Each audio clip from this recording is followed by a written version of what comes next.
بسم اللہ الرحمن الرحیم۔ السلام علیکم ورحمۃ اللہ وبرکاتہ۔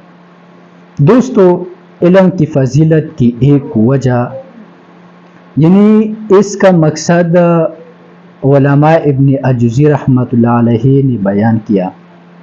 دوستو، علامہ ابن الجوزی رحمۃ اللہ علیہ فرماتے ہیں، میرے اندر علم کی فضیلت کا احساس اس وجہ سے اور بڑھ گیا کہ کچھ لوگ عبادت میں لگ کر علم سے محروم رہے اور مطلوب کی حقیقت تک رسائی نہ حاصل کر سکے۔ دوستو، چنانچہ قدیم صوفی کا قول مروی ہے کہ انہوں نے ایک شخص سے کہا، اے ابو الولید، کاش تم ابو الولید ہوتے، یعنی وہ اس کو ابو الولید کی کنیت سے اس لیے نہیں پکارنا چاہتے تھے کہ وہ لاولد تھا۔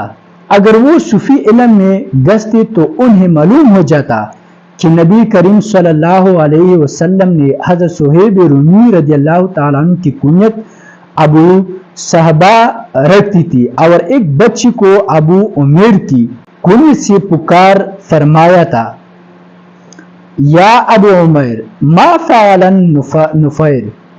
اسی طرح ایک زاہد نے بیان کیا کہ مجھ سے ایک دن کہا گیا کہ وہ دودھ پی لو، میں نے کہا یہ مجھ کو نقصان پہنچا دے گا۔ پھر کچھ مدت کے بعد کھڑے ہو کر میں نے عرض کیا کہ اے اللہ، میں نے پلک جھپکنے کے بقدر بھی شرک نہیں کیا۔ تو ایک غیبی آواز نے پکارا کر کہا کہ کیا دودھ والے دن بھی شرک نہیں؟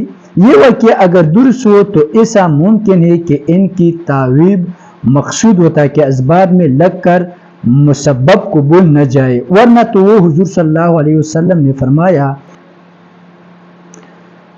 ما زلت اکلہ خیبر تعاودنی حتی الآن قطعت ابہری۔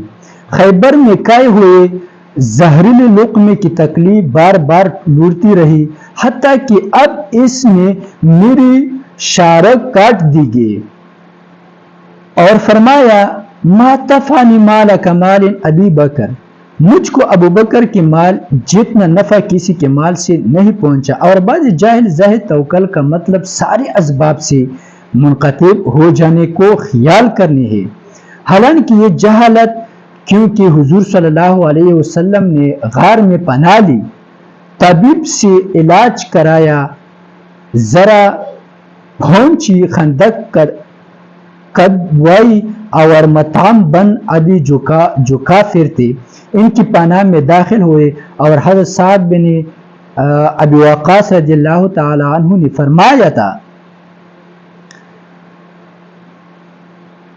لا تدع وراثتک اغنیاء خیر من ان تدعهم عالتا یتکفؤون الناس۔ اپنے ورثاء کو مالدار چھوڑ کر جاؤ، یہ بہتر ہے ایسے کہ انہیں محتاج چھوڑ اور وہ لوگ سے مانگتے پھرے۔